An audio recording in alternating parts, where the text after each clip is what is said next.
नमस्कार दोस्तों, जय महाराष्ट्र। जागो इंडिया जागो में आपका फिर से एक बार हार्दिक स्वागत है। तो दोस्तों, आज हम बात करेंगे एसआरए में सशुल्क पात्रता में कॉमर्शियल दुकानदारों के प्रति जो सरकार इतनी रुष्ट क्यों है, भारत सरकार इतनी रुष्ट क्यों है, इस बारे में बात करेंगे। मुझे परसों मैंने वीडियोस बनाए थे जो एनेक्शल 2 बनने के बाद जिन्होंने घर खरीदी बिक्री की है उसके बारे में जो विषय विधानसभा में चल रहे हैं उस पर वीडियोस बनाने के बाद मुझे कई फ़ोन्स आए, कमेंट्स आए कि सर ये 2011 के विषय में भी आप एक वीडियोस बनाइए जिसमें ये बात सरकार तक पहुँचे और हमारा जो भी प्रॉब्लम है वो समझे कि भाई हमारे रोज़गार का क्या, आखिर हमारी जो प्रॉपर्टियां हैं। और इसमें कुछ प्रॉपर्टियां ऐसी है इसमें दोस्तों थोड़ी सी नादानी, लापरवाही ये झोपड़ी धारकों से भी हुई है। थोड़ी सी नादानी और लापरवाही झोपड़ी धारकों से भी हुई है और ये मात्र कॉमर्शियल में नहीं, रेसिडेंस में भी हुई है। अब इसके कई उदाहरण हैं जो लोगों के कमेंट्स आते हैं, उस कमेंट्स के थ्रू मैं ये चीज़ आप तक पहुंचाता हूं और आपका कर्तव्य ये है कि ये चीज़ को इतने वायरल कीजिए कि सरकार तक पहुंचे, ताकि हमारा जो भी लोगों की समस्या है वो सरकार समझे, उसका निराकरण करे, उसका सल्यूशन निकाले। क्योंकि राजा का कर्तव्य होता है प्रजा की तकलीफ़ों को देखना, प्रजा को क्या तकलीफ़ है उस तकलीफ़ को दूर करना एक अच्छे राजा का कर्तव्य होता है। और प्रजा का कर्तव्य ये होता है कि आपकी जो भी समस्या है वो राजा तक पहुंचाए। लेकिन पहले के ज़माने में जो भी पीड़ित होता था वो राजा के दरबार में जाता था, न्याय की घंटी बजाता था, राजा के समक्ष प्रस्तुत किया जाता था और उनकी समस्याएं राजा तक पहुंचती थी। लेकिन दोस्तों ये आज न्याय की घंटी खत्म हो चुकी है। अब लोगों के मन में है कि अपनी समस्याएं बताए कहाँ। तो दोस्तों एक ऐसा प्लेटफॉर्म है सोशल मीडिया जिसके द्वारा आप अपनी समस्याओं को लोगों तक, सरकार तक पहुंचा सकते हैं। तो दोस्तों आइए शुरुआत करते हैं वीडियोस सशुल्क पात्रता के विषय में। तो दोस्तों बात वहाँ तक है, वहाँ से शुरुआत होती है कि जब 1997 में स्कीम को बनाया गया, इस चीज़ को इम्प्लीमेंट किया गया, वहाँ पे सरकार द्वारा एक गलती क्या की गई कि भाई इसका जो भी नोटिफिकेशंस है 1997 में किया गया, लेकिन इसका जो डेटम लाइन बनाया गया वो 1195 बनाया गया, वो टोटल गलत है। सरकार को ये सब बनना चाहिए था कि जब हम स्कीम 1997 में बना रहे हैं तो इसका डेटम लाइन हम कम से कम हमारी स्कीम के 2 साल बाद के करें, यानी 2000 के करें, ताकि लोगों को थोड़ा राहत मिले। क्योंकि सरकार का फर्ज होता है कि आप जो भी योजना ला रहे हैं उस योजना में आपको लोगों से पूछना है उनका मत क्या है, उनकी तकलीफ़ें क्या है, उनके सजेशंस क्या है, उनकी कंप्लेंट्स क्या है। लेकिन यहाँ पे ऐसे कुछ भी हुआ नहीं है। मात्र पब्लिकेशन के द्वारा स्कीम को इम्प्लीमेंट किया गया। ठीक है, स्कीम बहुत अच्छी है, ये लोगों को पक्के मकान देने की योजना है। इससे कोई भी झोपड़ी धारक नाराज नहीं है। नाराजगी झोपड़ी धारकों में क्या है? नाराजगी झोपड़ी धारकों में ये है कि भैया उनके डॉक्यूमेंट्स होने के बावजूद भी उन्हें अपात्र ठहराया जाता है, फिर उन्हें डिपार्टमेंट के चक्कर काटने पड़ते हैं। जबकि सरकार ने कहा है कि जिसकी भी डॉक्यूमेंट्स अगर आपके पास अपील या आपके एप्लीकेशन आते पात्रता की तो 1 महीने में उसका निराकरण किया जाए। लेकिन ये अधिकारी उस मैटर्स को 2-2 साल, 5-5 साल लगा के रखते हैं। यदि आपके पास कोई भी सोर्स नहीं है, सोर्स में दो चीज़ है, या तो आपकी पहुंच या तो गांधी जी। अगर आपकी गांधी जी से पहचान है तो आपके काम तुरंत हो जाएंगे, आपकी किसी भी सोर्स की जरूरत नहीं है। आपके डॉक्यूमेंट है या नहीं है, आपके काम हो जाएंगे। अब मैं फिर आपको यही चीज़ बता रहा हूँ कि ये जो चीज़ें मैं बोल रहा हूँ ये मेरा एक्सपीरियंस भी है और मेरे पास एविडेंस भी है कि भैया यहाँ पे बिना डॉक्यूमेंट के लोगों को पात्रता की गई है। ये एक जटिल समस्या है उन झोपड़ीदारों के लिए जो एक्चुअल है, जो वास्तविकता में है, लेकिन उनके साथ अन्याय हो रहा है। और जिनके पास कुछ नहीं है उनको पात्रता करके उनको सोसाइटी की कमेटी में बैठाया जाता है और वो बैठ के तब बिल्डर की दलाली करते हैं, इवन बिल्डर के यहाँ नौकरी करते हैं और लोगों के प्रति उनकी कोई निष्ठा नहीं होती है। लोगों को दरकिनार करते हैं, लोगों को तकलीफ़ों का सामना करना पड़ता है। अब बात यहाँ 1997 की आई। 1997 में 1195 रखा गया, लेकिन 1195 के जब जो चीज़ रखी गई वो टोटल गलत थी। गलत होने की वजह से सरकार ने इसमें बदलाव किया, लेकिन बदलाव करने में बहुत समय चला गया। मतलब 18 साल बाद अब 18 साल का नतीजा ये है कि 1997 से लेके 2015 16/5/2015 को जो गवर्नमेंट ऑर्डर्स आए, जीआरस आए, उसमें 1/1/2000 तक के पहले की डॉक्यूमेंट्स जो रहेंगे उनकी पात्रता निश्चित की गई। लेकिन प्रॉब्लम ये है कि 1997 से 2015 तक उसके बीच में जो सारे कंप्लीट हुए उसके अंदर जो लोग, जो पीड़ित लोग थे, उनको न्याय नहीं मिला और वो बेघर हुए। ऐसे कई स्कीम्स में हुए हैं, कई स्कीम्स में हुए। अब उसके बाद फिर भी लोगों को संतुष्टि नहीं हुई कि भाई सरकार यहाँ गलत है और आंकड़े दर आंकड़े भाई अब 1997 में स्कीम बना रहे हैं, 2015 में 2000 तक का जीआर लेके आ रहे हैं, लेकिन 2000 के बाद कितनी झोपड़ों का निर्माण हुआ ये सरकार अंदेशा ही नहीं लगा पाई।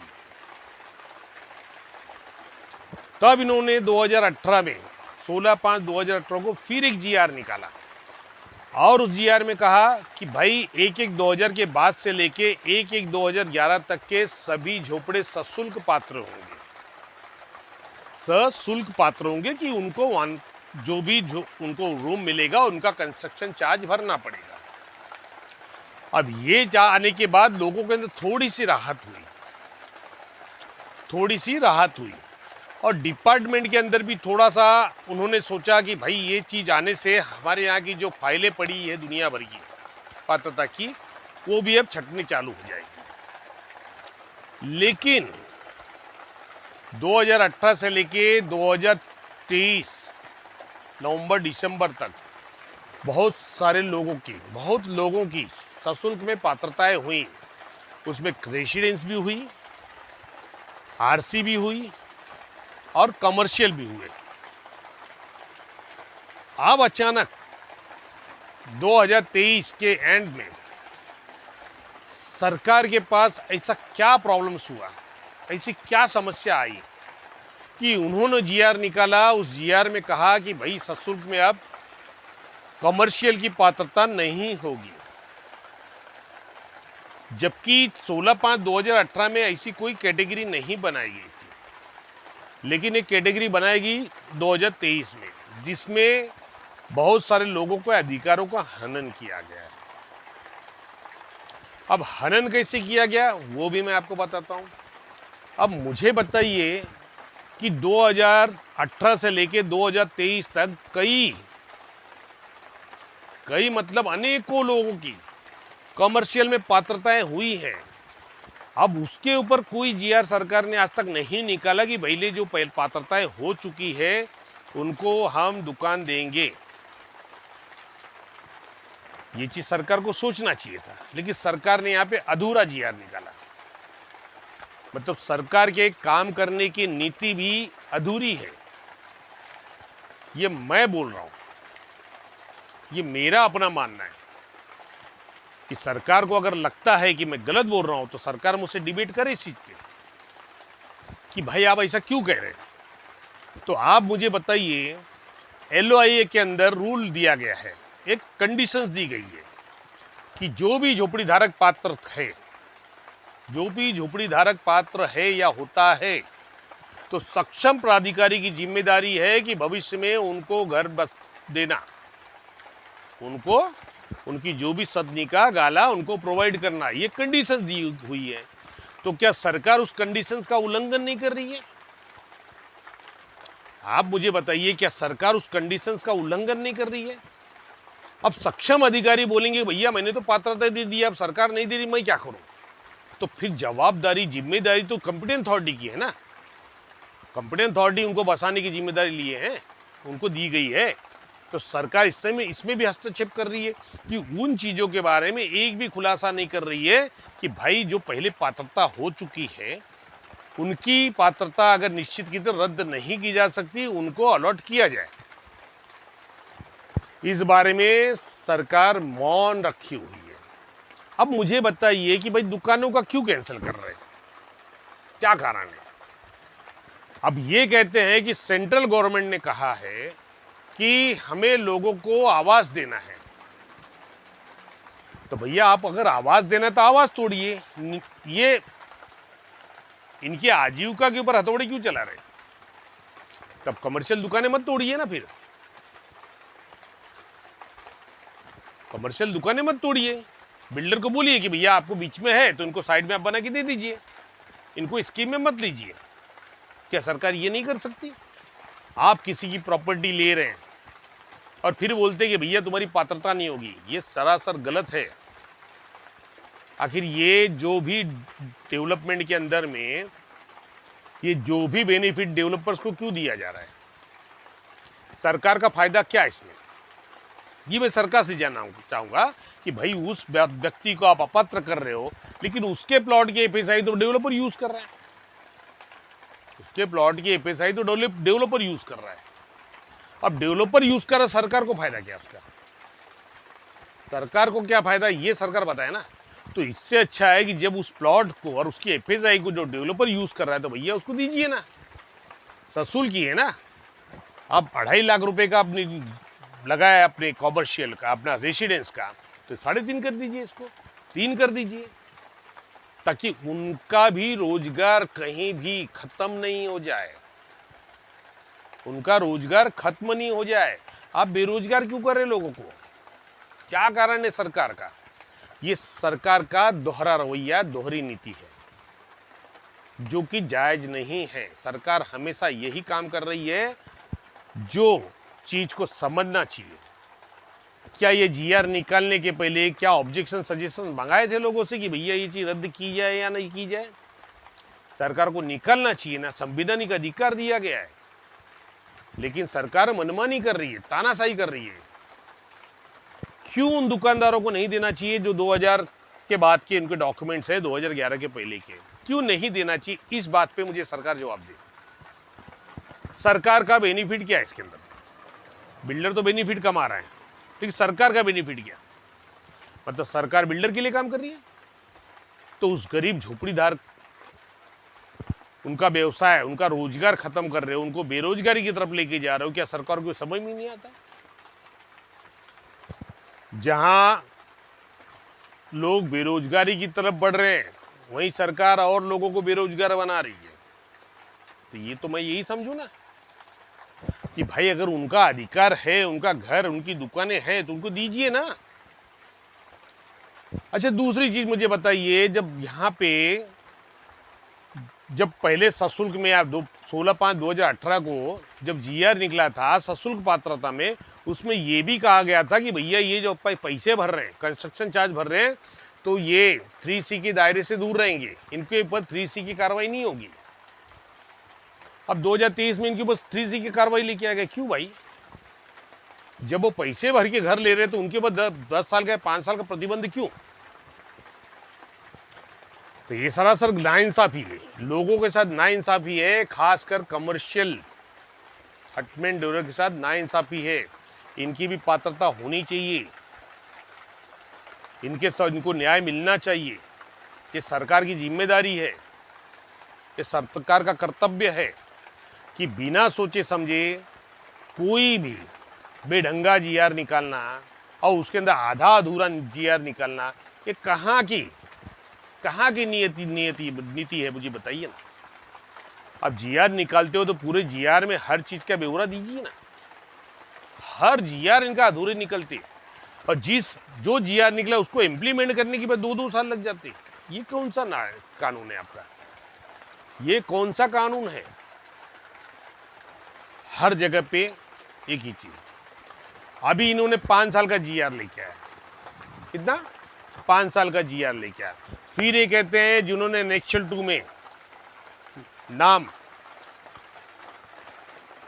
नहीं आया है और बाद में झोपड़ी खरीदे तो उनकी पात्रता के लिए अब ये दौर चल रहा है। अरे भाई, इतने कानून बनाने से चाहिए एक कानून बनाइए ना सर, एक कानून बनाइए, लागू कर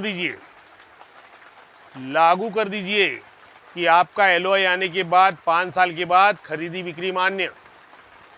बस आपको ना तो फ्लैट के ऊपर कोई नया कानून बनाना है कि खरीदी बिक्री फ्लैट में हो रही है तो खरीदी बिक्री में कानून क्या है, ना तो आपको झोपड़पट्टी में एनेक्सर के पहले जिन्होंने किया है उसके लिए कानून बनाने की कोई जरूरत नहीं है, ना तो आपको एनेक्सर के बाद जो बना है, सब एक ही कानून में समाहित हो जाएंगे कि भैया आपका एलओआई मिला, उसके बाद 5 साल के बाद आपने खरीदा है, ओके, आप अपना ट्रांसफर चार्ज भरिए, आपका नाम इंक्लूड हो जाएगा।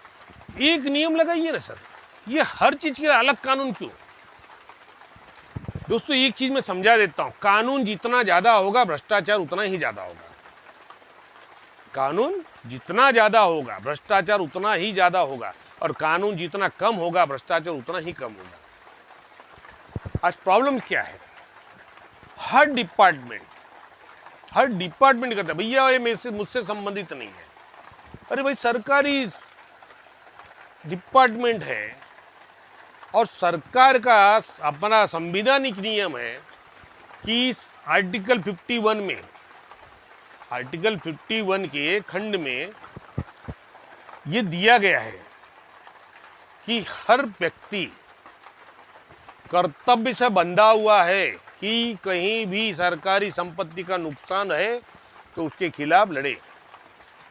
और फिर अधिकारी कहते कि भैया मेरा डिपार्टमेंट नहीं, वो डिपार्टमेंट, इसलिए कहता हूं कानून अगर एक होगा तो सबको लागू होगा। कानून जितना कम रहेगा उतना ही भ्रष्टाचार कम होगा। तो दोस्तों आप मुझे बताइए, मेरे जितने दर्शक देख रहे हैं, क्या आपको नहीं लगता है कि ये कॉमर्शियल झोपड़ीधारक जिनके डॉक्यूमेंट एक 2000 के बाद के हैं और एक 2011 के पहले की, उनकी पात्रता होनी चाहिए या नहीं होनी चाहिए? आप मुझे कमेंट करें, क्योंकि आप जो कमेंट करेंगे वही कमेंट सरकार तक पहुंचेंगे और शायद किसी को न्याय मिलेगा। ये चीज आप समझिए। अब मैं आपको बताता हूं लापरवाही क्या है झोपड़ीधारकों की। भाई, झोपड़ीधारकों की लापरवाही ये है कि इनके झोपड़े हैं पुराने। मान लो ऐसे मुझे बहुत सारे मुद्दे आए कि झोपड़ी है पुरानी, लेकिन उन्होंने लाइट बिल बाद में कराया, गुमास्ता बाद में लिया। अब प्रॉब्लम से हो जा रही है कि भैया लाइट बिल बाद में है, गुमास्ता बाद में है, तो भाई आपके सशुल्क पात्रता होगी, जबकि स्ट्रक्चर्स है पुराने। अब जो पहले झोपड़ीधारक था उन्होंने कोई डॉक्यूमेंट ही नहीं बनाया था, वो लेके रखे थे, उन्होंने बेच दिए, एग्रीमेंट पड़ा है कि भैया इन्होंने बेचा है। लेकिन अब प्रॉब्लम्स ये है कि कैटेगरी दी गई है कि भाई डॉक्यूमेंट्स है, तो ठीक है सर, कोई बात नहीं, लेकिन सशुल्क तो दीजिए उनको। आखिर में डेवलपर्स को फायदा देने का क्या मकसद है, ये सरकार बताए ना, डेवलपर्स को क्यों दिया जाएगा? आखिर वो झोपड़ा, उसके यहाँ की जो प्रॉपर्टी और प्लस उसके ऊपर की एफएसआई, ये तो डेवलपर यूज कर रहा है, तो सरकार को फायदा क्या हो रहा है? और वही अगर सरकार यहाँ पे सशुल्क में इनको भी देती है तो वो व्यक्ति वो सरकार के प्रति कृतज्ञ होगा कि भैया नहीं, सरकार ने हमारी तकलीफों को देखा, ये सरकार को हम मानते हैं, सरकार को प्रति हम निष्ठावान रहेंगे। ये सरकार को समझना चाहिए ना। हर व्यक्ति इसी लालच में पड़ा रहता है, लालच नहीं, हर व्यक्ति इसी आशा में रहता है कि शायद हमारे साथ कभी न कभी न्याय होगा। तो क्या ये सरकार को नहीं समझना चाहिए कि भैया जब उनकी आशाएं हैं तो उस आशाओं को निराशाओं में क्यों बदल रहे हैं? अब मुझे बताइए कि जिन लोगों ने पात्रता किया है कॉमर्शियल का 2018 से लेकर 2023 तक, उन्होंने कितने पैसे समय बर्बाद किए? आज उनके यहाँ पे एक भी ऑर्डर्स नहीं आया कि भैया पात्र है या अपात्र है। इस बार का कोई जीआर नहीं है, अगर है तो सरकार बताए। 2023 के एंड में जो जीआर आया उसमें ये नहीं लिखा गया है कि भाई पहले जो पात्र हो गए तो उनको भी, उन्होंने लिखा अब से पात्रता नहीं होगी। लेकिन ये अधिकारी कहते भैया हमारे पास ऑर्डर्स नहीं है। तो मैंने बोला भैया सर आपके पास ऑर्डर्स नहीं, लेकिन ये भी तो ऑर्डर्स नहीं कि इनको अपात्र किया जाए, ये भी तो ऑर्डर्स नहीं है। तब कंपिटेंट अथॉरिटी जो सक्षम प्राधिकारी जिन्होंने पात्रता निश्चित की है, तो उनकी रिस्पॉन्सिबिलिटी है कि भैया उनको बसाए। तो कैसे होगा?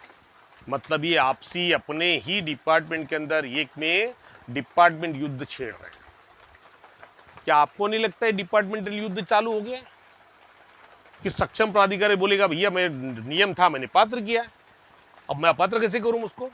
अब ये कहेंगे भैया नहीं आपने पात्र किया तो क्या, लेकिन मैं दूंगा नहीं।